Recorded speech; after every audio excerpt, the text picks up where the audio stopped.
Yeah. Hi and welcome. I need a little help. I would like to know if you can help me think of some things you might find in a kitchen. There's paper and pens floating around, I believe. And if you can grab a sheet of paper if you like, or you can also just use your device and your own pens if you want. And we'll get started in just a second. So I am Professor Collier Nogues, and I am very delighted to welcome you to CUHK's Open Day presentation on English at CUHK. You say my name Nogues, it rhymes with bogus, which is the only word in the English language it rhymes with, which is handy. It's a little silly, but it's handy, so you can remember how to say my name. I'm a poet, primarily. I also am a scholar. I write literary criticism and scholarly essays about poetry, contemporary poetry. And I teach classes on creative writing, also on literature, and also I run the first section, the first in the series of required English communication skills classes for English majors. So we do oral presentation skills, we do writing essays, to kind of give a fundamental grounding in the skills that will be helpful, not only in your English classes, but in the other classes that you'll take at university the whole time you're here. I also teach training workshops for in-service teachers through the Ed Bureau. And so I hope that some of my creative writing teaching strategies are starting to filter down into some secondary schools. I love helping teachers figure out ways to make secondary English classes more fun and more engaging, and also to help students be less stressed for your DSCs. How many of you guys are looking forward to taking your DSCs? There's like 2 hands, 3 hands, 4 hands. Are you parents? Like cracking a joke. Nobody loves the DSCs, right? But I think that there are ways that you can make them less stressful, basically. So that's another part of the work that I do at CUHK is work through the Ed Bureau. In all of my classes, whether I'm talking to teachers, in-service teachers, or students here, or also sometimes I do workshops in primary and secondary schools and Hong Kong schools. In all of those classes, I approach literature and writing both from a writer's perspective. So from the inside out, because again, I'm a poet and I'm interested in what literary critics say, but really I'm interested in how literature works for a writer and for a reader and how it can build a relationship between those two people. Reading is very intimate. Often it's just you and the work that's on the page. And that's what's most interesting to me about literature and creative writing. I'm going to share an example with you today about how I teach creative writing and literature about a topic you may have studied already, cliches. Can you guys give me a show of hands? Have you talked about cliches at all in your secondary English classes? Just raise your hands if you've talked about them. A very few. All right, well, my hope today is that you are going to leave this room with a few tools you can take back to your secondary English classes to make your writing better and more interesting and stronger, more appealing and compelling. And also those of you who are parents, you may be able to use this too if you're interested in making your workplace communication more engaging and writing better emails. So cliches, what are they? They're phrases we've all heard before. You don't have to think much when you hear a cliche about what it means literally. You already know what it means because you've heard it a million times. So common idioms are a main form of cliche we're familiar with. This is one of my favorites, ga yao. It means add oil in the English translation. Nobody thinks you're actually pouring oil on anything, right? When you say ga yao, you mean good luck, go on, you can do it, right? Stay strong. You don't mean oil. The English equivalent, I think this is the closest one I've been able to come up with. I'm from the US, and this is a fairly common phrase there, to put the pedal to the metal. I love it because it rhymes, but it also means something similar. It's a car, automotive metaphor, right? It means slam on the gas so that your motor revs, you can do it, you can go. It's like time for that extra effort. That's what it means, the English version. You'll notice that it's not, when you say this, you're not actually implying that anybody is driving a car, right? Here's another one of my favorites that my Hong Kong students have taught me. Wak se tinjuk, adding legs to a snake. Can somebody tell me what that means?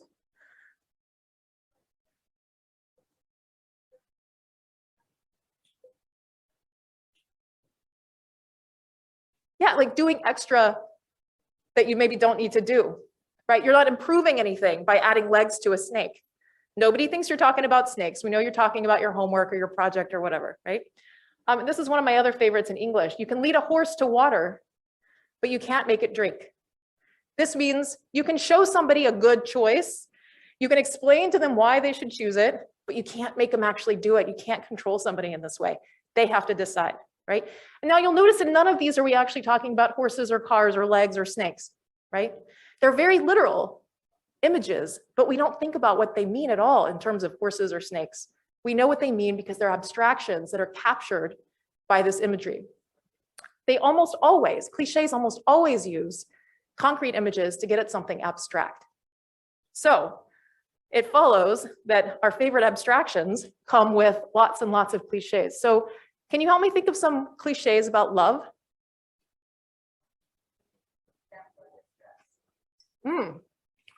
All's fair in love and war. That was awesome. What else? Love is a what? Love is in the air. Let's look. I have. Excellent.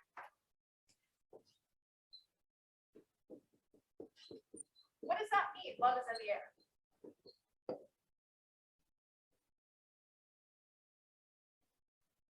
Is there love in the air right now? Why not? Because we're in a lecture theater. It's not a very conducive place to love is in the air. You also have, thank you. You also have love. Did you say all's fair in love and war?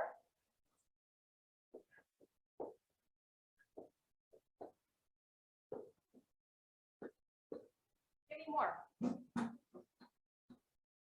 Damsel in distress. Oh, a damsel in distress. What does she need?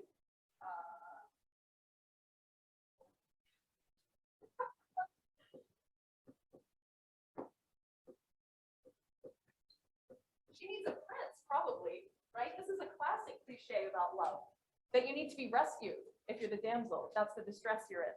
So there's lots and lots of abstractions that work like this. Love works like this, success, fame. Sadder ones work like this too, death, finality. So I've got a few that I came up with beforehand in case 0 people would share with me. So thank you for adding to this list. Love is blind. Love conquers all. Love at first sight. All's fair in love and war. Ding, ding, ding. We should give you a prize. Cliches can be quite useful. We all know what these things mean. And again, you don't have to work very hard to communicate to somebody what you mean when you say love is in the air or love conquers all. We know the meaning that we're trying to get across. But I mean, it's key to understand that a lot of what happens to us in our lives is quite complex and sometimes confusing. We have very big feelings, we have very complicated ideas. The task of literature is to represent those in words, right? As a creative writer, that's what we do. We try and represent giant feelings and very complex relationships in language. Cliches are a really good shortcut for that.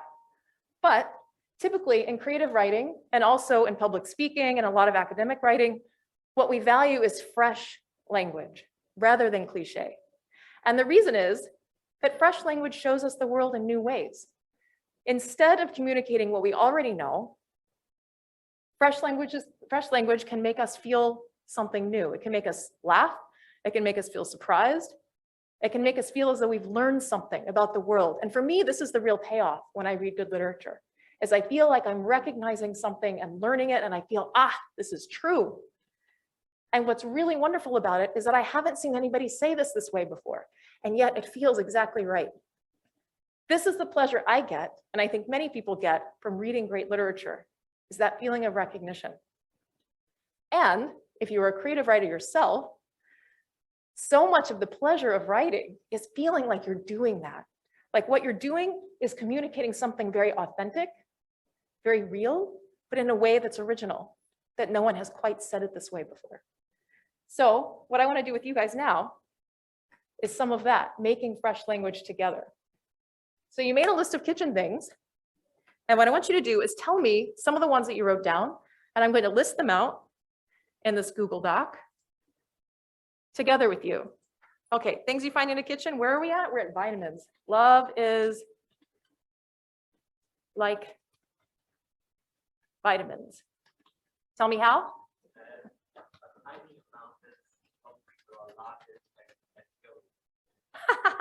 A tiny amount is good, a lot can kill you. Don't overdose on your vitamin D or, vitamin L in this case, I guess. How else? Yeah. Love is unnecessary when you have a proper diet. That is hilarious. I love that. Give me more. How else is love like vitamins? What is this love like? Ah, yes, somebody has been buying vitamins. What's that?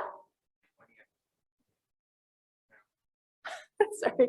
I'm sorry, you guys, with the masks, it's really hard to hear sometimes if you're not yelling. I'm thinking a chore you forget sometimes. You can always buy more. Unless you're poor, right? Let's see. Let's do, oh, they expire. Too bad. Do you take them anyway when your vitamins expire? Yes.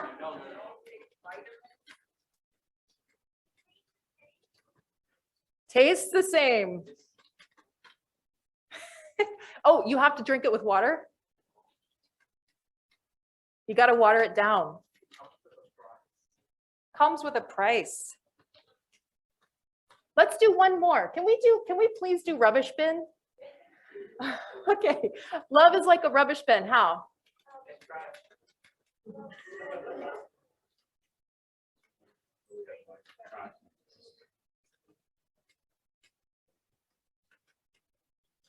Okay, somebody start louder.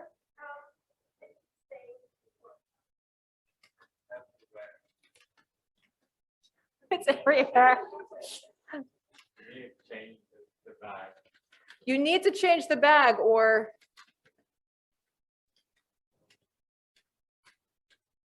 yeah. So my goal in sharing this activity with you guys is just to demonstrate how much fun fresh language can be and how evocative it is. You all know that these are different kinds of love. Which one of these loves do you want in your life? Which one? Vitamins, knife, or rubbish bin? Let's take a vote. Who wants the knife love? I already know you do. Oh, there's like half a hand. You're like, oh, maybe. How about vitamins?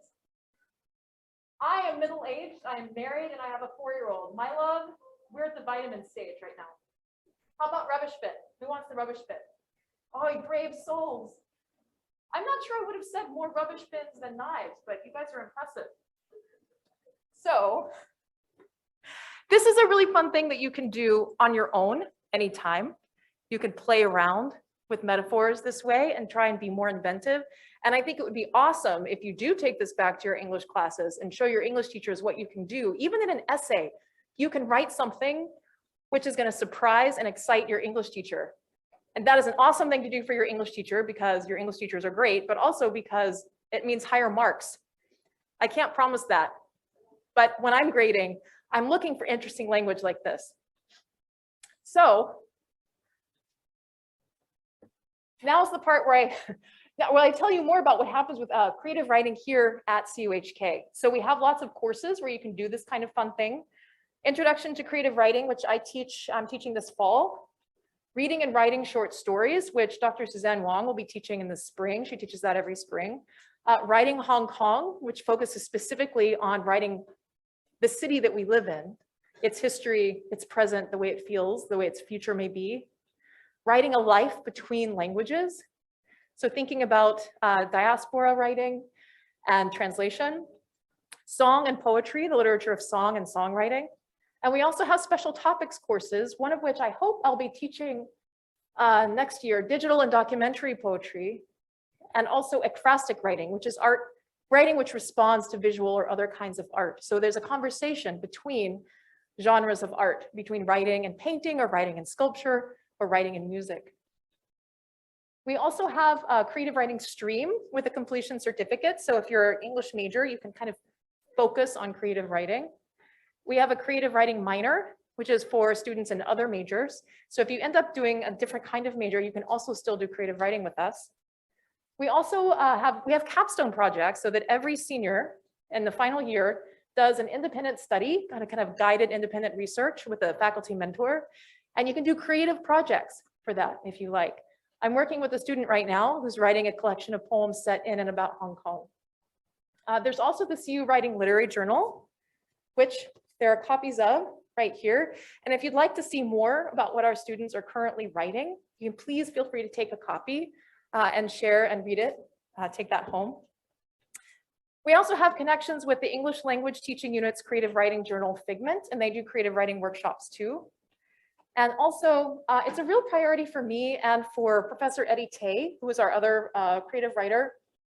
It's really a priority for us to make sure our students understand that writing is alive. People who are writers are still alive. I think in secondary school, so often you're studying dead people's work, right? Like hardly anybody is still breathing. But Hong Kong is full of amazing writers, and it's very important to us to make sure our students are in touch with those communities. So I just want to say thank you for spending part of your afternoon with me. If you'd like to talk more about creative writing or about English at CUHK, please come see me. We also have several people in these t-shirts you can talk to. And I'm going to hand it over now to Melody, who was one of our graduates, who will tell you a little bit about what it's like from a student's point of view. So thank you very much.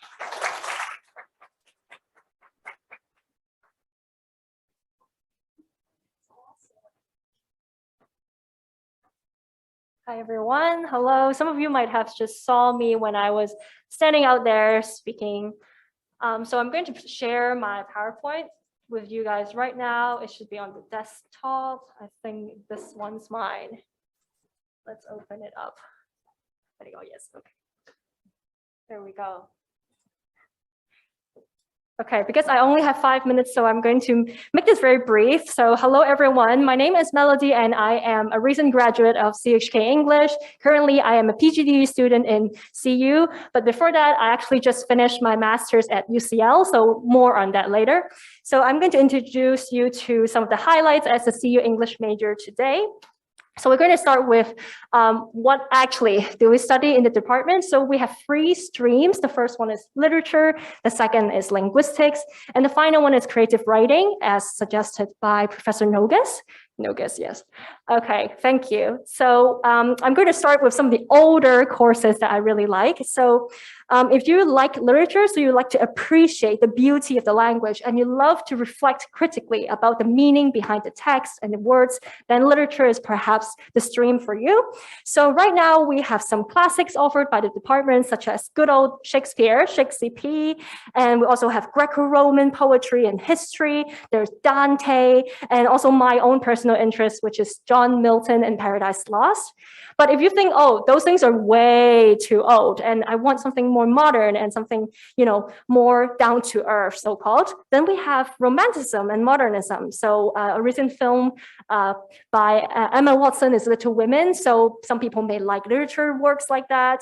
There's also like Mrs. Dalloway. Those are very popular literary works as well. Or if you think those texts are still too old, we have different texts such as Harry Potter in our children's literature course, which is also very popular in the department, where we look at stories such as Harry Potter, Peter Pan, Little Red Riding Hood, and people and students really, really like them as well. So other than that, we also have a lot of different genres of literature works, such as crime fiction, where we look at novels such as Sherlock Holmes. We also look at different movies and TV shows as well. So movies such as Silence of the Lambs, Murder on the Orient Express is also really interesting. Another course that I really wanted to take, but I didn't have the chance to, was Marvel Comics and Superheroes. And another one is also, another course that I really like was Heroes and Monsters. So we looked at the notion of the hero in older classics such as the Odyssey and the Iliad, and compare it with the hero in, let's say, Game of Thrones. So if you guys are interested in the House of the Dragons, then that might be the course for you. Okay, other than that, we have our second stream, which is linguistics. Whoops. Okay, so linguistics, you guys might not be very familiar with what it is. So linguistics is the use of the language in different contexts and settings. So one of the courses that I kept introducing you guys to was language and the internet, okay? So language and the internet, we will look at the different slangs. We can also look at memes, stickers, IG posts, Pinterest posts and stickers as well. So we also looked at emojis, for example, heart hands. What does it mean when we use heart hands together with the language, perhaps in WhatsApp or in Signal? Sometimes when you guys say KM, for in your WhatsApp, what does that mean? Why do we sometimes use acronyms instead of the full word? You know, those are the questions that we ask in linguistics. So we can see that literature and linguistics, they require two different types of mindset, but they are equally as interesting. And the last stream will be creative writing, introduced by Professor Nogues. So I won't be going through that too much right here. So I'm going to move on to my experience as an undergraduate student in my Oxford summer program. So this is one of the programs that is offered by the department. I would argue the best experience that you can get in CUHK. So during this program, you have 3 weeks in the UK. The first week you'll be spending in London to do a lot of sightseeing. So in the official itinerary that I got in my first year was that we went to see Othello, the Shakespearean play in the Globe. And then we also visited the British Museum, the National Gallery, and a lot of interesting places. Outside of the official itinerary, I also went to see Wicked, the musical, and I also went to Sherlock Holmes Museum and visited the King's Cross station because I love Harry Potter, obviously. So finally, we get to spend 2 more weeks in Oxford. So you get to live and spend your time in one of the colleges, which is St. Anne's College, and you get to live there. So this is my dormitory on the right. And outside of class time, we also get to join a lot of the walking tours around the college. So during the time when you're in Oxford, you have to study as well. So it is not going on holiday, not going on vacation, okay? So when you have to study, we have 3 streams of things. The first one is also literature. The second is linguistics. And the final one, which is a little bit special, is current affairs. So current affairs is not something that you can study a lot in Hong Kong, but they talk about international affairs such as Brexit. They also talk about European immigration crisis and all of those more modern issues that we're having right now. So the Oxford Summer Program really helps to broaden our horizons outside of the CU English classroom.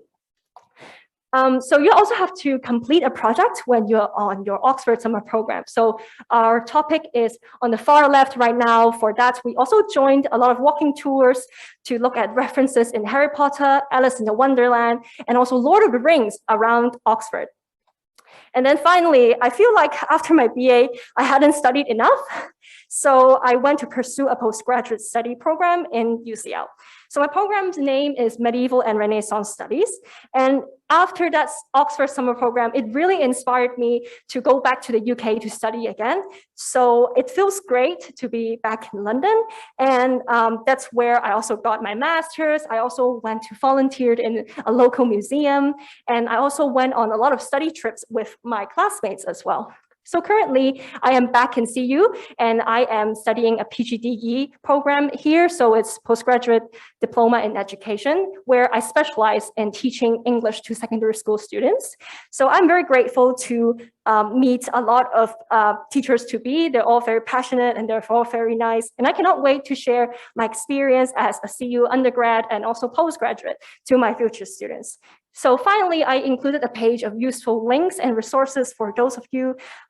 Please feel free to take screenshots or photos of this slide because you might need it in your BA studies or perhaps postgraduate studies. So I also left my email down there if you want to contact me, and feel free to ask me anything if you see me outside of the talk or around the room. Thank you. Hello, everyone. Hope you're enjoying your stay here at CU. And my name is Louise. I think today must be very exciting for the most of you. You are essentially exploring your choices and picturing your uni life in the very near future. And I'm sure that you all have a goal in mind today.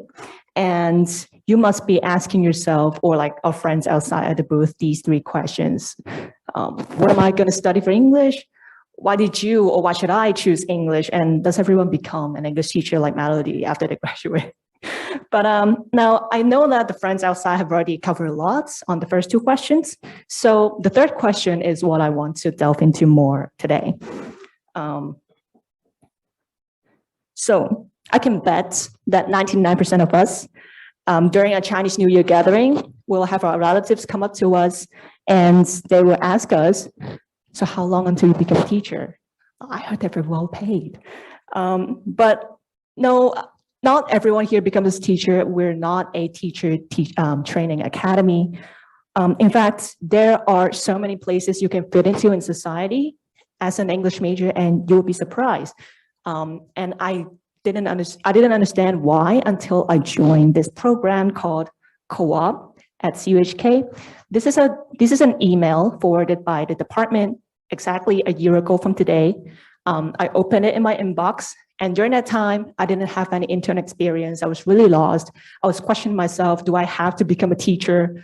But then I told myself, well, this is a perfect opportunity. I can work full time, and then I can get an official working experience, put onto my CV. Let's see how it goes. And so I wanted to apply, but then they asked for me to write a CV first. And that's a problem. I didn't have any working experience. I have no skill in writing CV. So what do?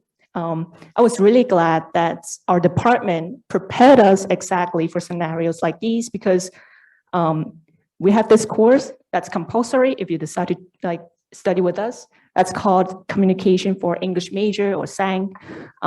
So we have mock interviews practices, and we can submit our CV for our lecturer, tutor, and they will review and tell us how do we excel and stand out from the rest of the applicants. I did all these, and I was admitted into the program, and I landed on my current placement. I'm now working as an assistant to CEO office at a local startup called Zeek. And so we are a logistics company. We provide software as a service to all businesses, and we have regional offices in Southeast Asia as well. So these are the photos that we had when I was working. I'm still working until December, and I directly report to the CEO, CSO, and CTO. They're the founders of the company. And they give whatever task they have for me. So I don't really have a clear set scope of work. I'm like a management trainee. I do all these stuff here: HR, digital marketing, research, go-to-market strategies for a new product that we're launching. And so, yeah. But what do all these entail? So I'm reading articles daily, every day, and I'm writing for a company. The company page on LinkedIn is Manage Money. I write on behalf of our CSO. And these are things that you do as an English major. You can get creative at places like these.